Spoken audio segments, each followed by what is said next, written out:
Hello and welcome to my YouTube channel which name is Resham classes. जी हाँ, Resham classes में आपका फिर से स्वागत है। अगर आप फिर से मेरी क्लास में आए, अगर आप न्यू विजिटर है ना, तो आपका वेलकम है। और जी हाँ, मेरे चैनल पे आपका स्वागत है और मेरे चैनल पे सब चीज़ के सॉल्यूशन पाइए।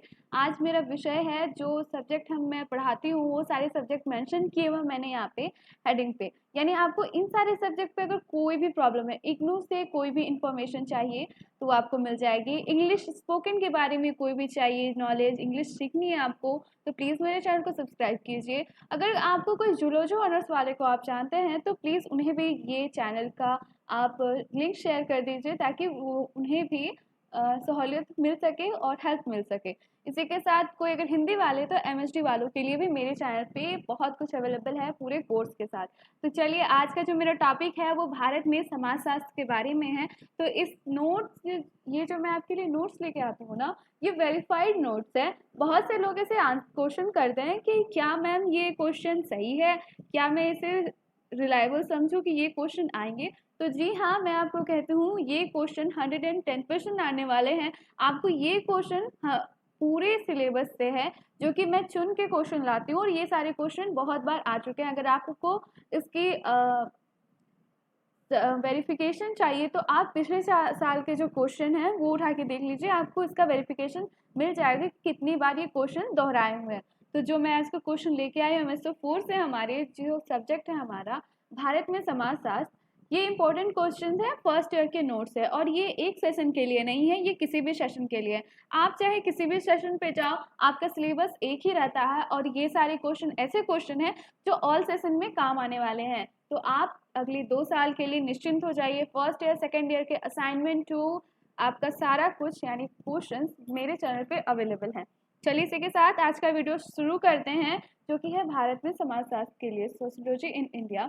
तो क्या क्वेश्चन आज मैं लेके आई हूँ उनके बारे में मैं आपको बताती हूँ। तो क्वेश्चन हमारा आज वर्ण व्यवस्था से होगा। जी हाँ, वर्ण व्यवस्था। वर्ण व्यवस्था क्या है, एक चैप्टर है हमारा एमएसओ में, एमएसओ 4 पे, वर्ण को लेके। और ये क्वेश्चन बहुत बार पूछा जाता है कि वर्ण क्या है, इसकी व्यवस्था क्या है, क्या समाज में इसकी व्यवस्था रह चुकी है। तो इसी विशेषताओं पे आज हम प्रकाश डालेंगे। तो इन विशेषताओं पे कैसे प्रकाश डालेंगे और इनका क्या कारण इफेक्ट है, तो चलिए इन क्वेश्चंस के बारे में हम जानते हैं। तो क्वेश्चन है सबसे पहले हमारा कि वर्ण व्यवस्था की विशेषता पे प्रकाश। तो विशेषताएं कुछ इस तरह से हैं।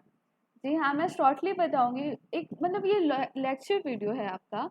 लेक्चर्स वीडियो अक्सर आपको, अगर 1 घंटे का लेक्चर आपको, आधे घंटे का लेक्चर आपको 5 मिनट में मिल जाए, तो इससे अच्छी बात नहीं हो सकती। और आई होप आपको मैं अच्छे से बता पाऊँ और आपको ये अच्छी लगे, वीडियो समझ में आए, क्योंकि मैं बहुत ईजी शब्दों में समझाऊंगी। वर्ण व्यवस्था की जो व्याख्या है इन विशेषताओं पर डिपेंडेंट करती है कि आखिर वर्ण व्यवस्था में कौन कौन सी विशेषताएं हैं। तो पहली विशेषता जो हमारी है वो है कर्म की प्रधानता। वर्ण विशेषता में इन 6 पार्टों में बांटा गया, 6 7, टोटल 7 है। इनको ना 7 भागों में विभाजित किया गया है। तो जो हमारा पहला भाग है ना, वो हमारा क्या है, पहला भाग है कर्म की प्रधानता। दूसरा भाग है हमारा अन्योन्या सॉरी अन्योन्याश्रिता। और तीसरा है हमारा सामाजिक न्याय पर आधारित। सामाजिक न्याय पर आधारित। चौथा हमारा है संस्कार शुद्धि पर आधारित। उसके बाद पांचवा हमारा है पुरुषार्थ प्राप्ति का साधन। छठा हमारा है लचीलापन एवं गंत्यात्मकता। और सातवां हमारा है नैसर्गिक एवं मनोवैज्ञानिक। अब चलिए इस पे हम डिस्कशन थोड़ी थोड़ी सी कर लेते हैं कि आखिर कर्म की प्रधानता क्या है। ऐसे वर्ण व्यवस्था क्या है। वर्ण व्यवस्था, वर्ण से आप क्या समझते हैं, वर्ण क्या है। वर्ण, तो इन वर्णों के आधार पे कर्म की व्यवस्था, कर्म की प्रधानता के आधार पे वर्ण बांटे गए। जैसे 4 वर्ण बताए जाते हैं ना शास्त्र में, ऐसे कि ब्राह्मण हो गए, शूद्र हो गए, क्षत्रिय हो गए, और एक वर्ण है। तो ये सारे जो वर्ण है उन्हीं पे ये वर्ण व्यवस्था कैसी चलती है समाज पे। तो पहले तो इनकी विशेषता क्या थी कि कर्म की प्रधानता। कर्म की प्रधानता के माध्यम से समाज में उपलब्ध समस्त कार्यों को 4 भागों में विभाजित किया जा सकता है अकॉर्डिंग टू कर्म। आपका कर्म किस तरह है उस आधार पे। तो कर्मों कर्मों की अपेक्षा गुण व स्वभाव के अनुसार, कर्मों की अपेक्षा गुण व स्वभाव के अनुसार व्यवस्था मनुष्य को भी 4 श्रेणियों में विभक्त कर देता है। इस प्रकार व्यक्ति की योग्यता व क्षमता के अनुसार कर्म प्राप्त हुआ है। व्यक्ति की योग्यता और क्षमता के हिसाब से ही कर्म प्राप्त होता है, ना कि आपके जाति बिरादरी या कोई भी कास्ट के हिसाब से। ये बहुत ही अच्छी बात है। अगर ईश्वर की बात भी देखी जाए या फिर समाज की भी, तो मनुष्य में एक ऐसा गुण था और ऐसी हमारी बनावटें हैं कि हर लोगों में अलग अलग विशेषता पाई जाती है। और विशेषता एक ऐसी चीज़ है, गुण ऐसी चीज़ है जो कि सब लोगों में अलग अलग होता है। अगर कोई राजा का बेटा है तो ज़रूरी नहीं कि उसी में राजा वाले गुण पाए जाए। लीडरशिप वाले गुण एक शूद्र ब्राह्मण, एक कोई भी इंसान, एक छोटे से परिवार के, गरीब परिवार के किसी इंसान पे भी हो सकता है एक राजा वाले गुण। तो स्वभाव, गुण, इन सारे श्रेणियों के हिसाब से ये श्रेणी बनाए गए हैं। गुण और स्वभाव के अनुसार पे मनुष्य को भी 4 श्रेणियों में विभाजित किया गया है। इस प्रकार व्यक्ति की योग्यता, उनकी क्षमता जो है उसके हिसाब से ही ये होता है। अब दूसरे हिसाब से चलते हैं, अन्योन्याश्रिता समाज। इस समाज में विभाजित प्रत्येक वर्ण दूसरे पे आश्रित होता है। जिस प्रकार समाज में एक ब्राह्मण व्यक्ति का महत्व होता है, ठीक उसी प्रकार शूद्र की उपयोगिता भी कम प्रतीत नहीं होती। जी हाँ, कम प्रतीत नहीं होती। इस प्रकार समाज का प्रत्येक वर्ग दूसरे वर्ग से माया रूप के साथ संबंधित होता है, जिससे एक स्वस्थ समाज निर्मित होता है। तीसरा है सामाजिक न्याय पर आधारित। अब सामाजिक न्याय पर आधारित कैसे हम करें? इस व्यवस्था के अंतर्गत प्रत्येक व्यक्ति को उसके गुण, स्वभाव, उसके पालन पोषण के अनुरूप कार्य देकर समाज न्याय करता है। सामाजिक न्याय पर आधारित, सामाजिक न्याय पर आधारित यानी कि जो जिसके योग्य है। समाज में सबको हक है कि वो जो जिस काम के योग्य है उसको वो काम मिल सके। जैसे कि किसी को देश संभालना, किसी को समाज को संभालना आता है, लोग उसकी बातें सुनते हैं, उनकी बातों का अनुसरण करते हैं, तो उनको लीडरशिप वाली क्वालिटी पाई जाती है, तो उनको लीडर पे खड़ा किया जाता है और उन्हें समाज की जिम्मेदारी सौंपी जाती है। दूसरा एग्जाम्पल है कि जैसे हमारे समाज के लिए रक्षा करने वाले पुलिस हो गया, तो उन लोगों में वो क्वालिटी है, उन्हीं के हिसाब से उन्हें काम दिया जाता है। और इसी से जो बैलेंस होता है हमारी सोसाइटी का, सदाचार बना हुआ है, संयम बना हुआ है, ये सारे बंधन को बांध के रखने के लिए ये इसका काम करते हैं। तो सामाजिक न्याय पर आधारित हो गया। अगला हम समझते हैं अगले टॉपिक को, वो है हमारा संस्कार शुद्धि पर आधारित। शूद्र के अतिरिक्त सभी वर्णों को द्विज संज्ञा प्रदान की गई, क्योंकि उपनयन संस्कार के द्वारा उनका पुनर्जन्म अर्थात गुरु के द्वारा आध्यात्मिक दृष्टि से जन्म होता है। शूद्र के लिए तो एकमात्र संस्कार उपयुक्त तीनों वर्गों की सेवा है।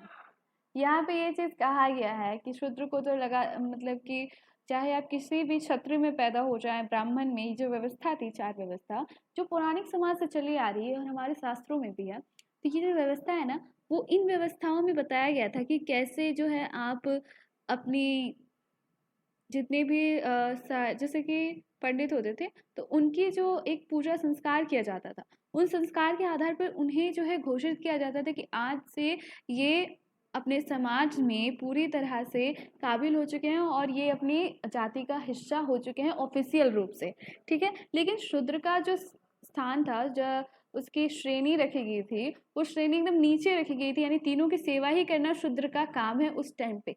लेकिन आज दुनिया इतनी बदल चुकी है और ये बात मुझे बहुत अच्छी लगती है कि अब जो जिसके हकदार है वो उसको उसी का हक मिलेगा। और ये जो दृष्टि है कि शूद्र लोग, जो नीचे तबके के लोग हैं, वो सिर्फ तीनों जो श्रेणी है, तीनों वर्ण हैं, उनकी सेवा करेंगे, ये नियम बहुत ही गलत था और वो आज बदल चुकी है। पर पुराने ज़माने में ऐसा कुछ था। उसके बाद हमें पुरुषार्थ प्राप्ति का साधन वर्ग। पुरुषार्थ प्राप्ति यानी पर्सनैलिटी, जिसका संबंध कर्म या पुरुषार्थ से संबंध होता है। ब्राह्मण के लिए धर्म यानी आपका पुरुषार्थ क्या है, या आपका काम क्या, आपका पर्सनैलिटी क्या है। क्षत्रिय के का काम होता है, वैश्य के लिए अर्थ है काम, एवं शूद्र के लिए सेवा करना। यही है पुरुषार्थ प्राप्ति का साधन। तो ऋग्वेद में दृष्टिकोण से 2 पुत्रों देवापी या शांतनु में पहला पुरोहित था, वो दूसरा राजन्य था। अब यहाँ पे ऋग्वेद के हिसाब से बताया गया है कि वर्ण व्यवस्था को लचीला इसलिए कहा जाता है।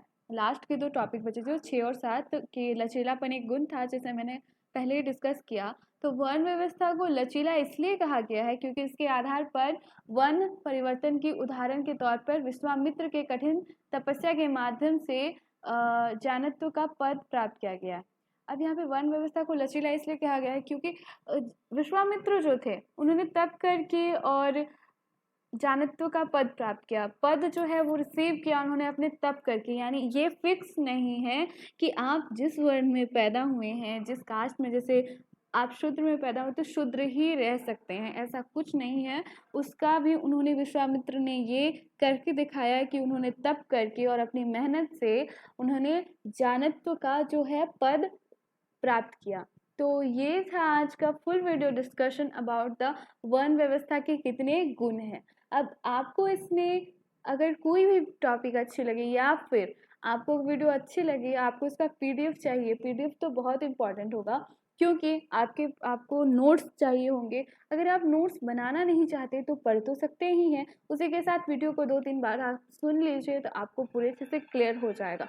मैं इसका फ्री पीडीएफ प्रोवाइड करा रही हूँ आपको, जो कि आपको डिस्क्रिप्शन बॉक्स पे इसका लिंक जो है मिल जाएगा। तो प्लीज़ जाते जाते इस वीडियो को आप लाइक करके जाइएगा। और जी हाँ, इसके दूसरे वीडियोस आप मेरे चैनल पे जाके देखिए, वहाँ पे बहुत सारे आपको वीडियो मिल जाएंगे। आप please press the bell icon, also bell icon press कर दीजिएगा ताकि आपको डेली नोटिफिकेशन मिल सके और डेली के नए वीडियोस आप देख सकें। Thank you for watching my this video.